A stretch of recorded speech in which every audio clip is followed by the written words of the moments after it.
What's up guys? I'm super keen on this video. I really want to talk about destructuring in JavaScript. It's a feature of the language that I really like and I want to get straight into it. But before that, I don't know if you noticed, I got a cool new tripod. I'll do a nice tripod reveal if this video gets 20 likes. Boom. Okay, first thing, I have an object here and the object is called person. It has the properties first name, last name, age, appearance, which is a nested object and that has eye color, height and weight. And also they have likes, which is an array. This person likes pina coladas and getting caught in the rain. If you like pina coladas and getting caught in the rain. If you were to normally access the first name of person, you would do something like this, person.first name, and that will give you John. If you wanted to get the eye color, you would say person.appearance.eye color, and that will give you blue. But with destructuring, we can access properties in a different way, and I'll show you how. So the basics of destructuring an object. We declare our variables. Because we're destructuring an object, we use curly braces, and then we put the field name that we want to grab out of the object. So let's get the first name. And we want to get it from person. So now if we log first name, we'll have the first name, John. Now, if we want to destructure from a nested object, what we do is we do const, we're destructuring from an object, so curly braces. We want to get, let's say, eye color from appearance. So we need to grab from appearance, then we're destructuring that object, so we use curly braces, and we want the eye color, and we get that from person, then we'll get eye color. Cool. What happens if we want to rename a variable? Let's say we want to get first name and rename it just to name. So we'll say const. We want to get the first name out of person, and this is going to break because first name has actually already been declared here. We've already declared it. So let's rename it by using colon, and we'll call it name. And if we go name, we get John. That's the name of the person. But what happens if we want to get a field which may or may not have a value? So we want to provide a default value to the variable. Well, that's also really easy. We go const. Let's say we want to get age. What other properties does a person have? Okay, I'll come back to that one. Thought about it, let's say language. So I'm just going to add a property here, language, and we'll say English. Whoops, cool. And we can get language, so we go here, language from person, and that'll give us language. Cool, so now we've console log and we get language English because that's been declared. But what happens if we don't have a value there? Let's say, I don't know, Mandarin. So if they don't have a language, we assume their language is Mandarin. So if we remove language from person, cool, now it defaults to Mandarin.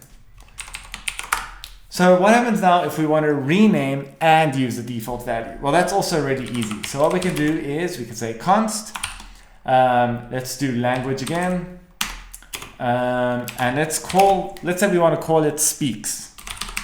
So speaks, that's a terrible variable name, but whatever. And we want to default it to Mandarin, and we'll get it from person. So now if we log speaks, it's going to be Mandarin, but if we put language back in here and put English, cool, because now we actually have a field called language, which we are renaming to speaks, and we are defaulting it to the value Mandarin. Awesome. Now let's look at destructuring arrays. So the first thing I'm going to do is actually get this array out of person, this likes array. And to do that, we go const. We want to grab from an object, so we use curly braces.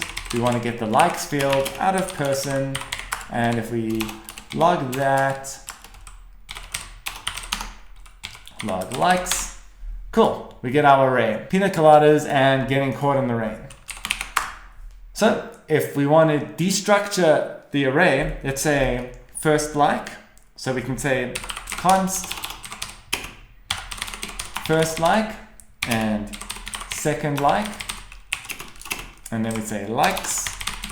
Now we can get those values individually. So one is first like, which is pina coladas, and the second one, second like, is getting caught in the rain. So what happens if we only want to grab the second value from that array and not assign a value to the first variable? Not assign a first variable. You know what I'm saying? It's like leave out this first like. We don't need this variable at all. So what we can do is we can actually just remove it, but keep the comma here in front, and we can delete this. And cool, we have accessed the second property in this array. And you can actually do that. If there was a third property, you could do this. So now it's undefined, but if we add a third value to likes, I don't know, let's say, what else could you like? Music. Then the second like is, oh yeah, well this would be the third like.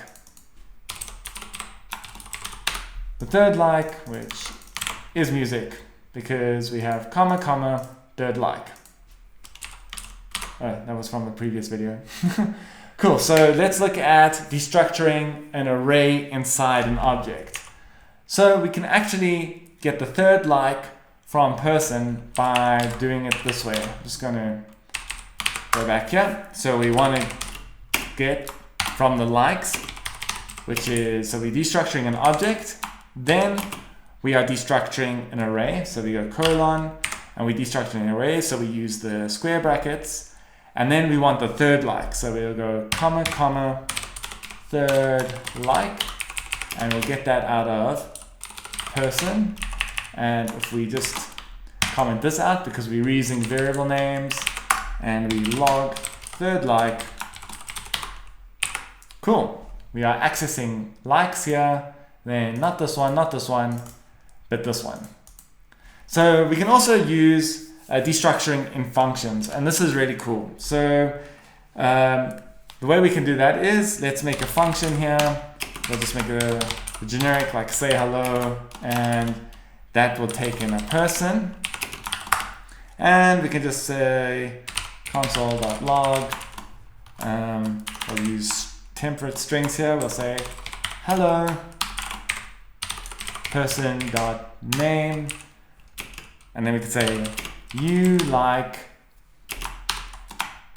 we can say person.likes, and we can just get the first one from there. And if we say hello to person, we'll see hello undefined, because name is not defined, it's first name. Hello John, you like pina coladas. Very useful function here, but we can actually improve it with destructuring, and it's super easy. So instead of putting the variable name there, we put this destructuring syntax. We'll say first name, and then we want likes. So we can say first name, well we don't need person anymore, we just have first name, and then we don't need person anymore here, we have likes. And we run that, and it works the same. But we can go further than that, because we know we want the first like from this array. So we put colon here, we destructure from the array, and it'll say first like, and instead of likes 0 here, we can actually just say first like. Hello, John, you like pina coladas. And we can actually also default values here. We could say, if we don't know their first name, we can say unknown. And then we can, if we remove first name from this object, it says, hello unknown, you like pina coladas. So that's really awesome. It makes writing functions very clean. And that's destructuring in functions. I put notes here to go over the spread operators, but I think I'll leave that for another video. That'll come out soon. But I hope you enjoyed this one. I hope I explained some stuff here. If there's anything that confuses you, please let me know and I'll try my best to help out. Thanks for watching, guys. Peace.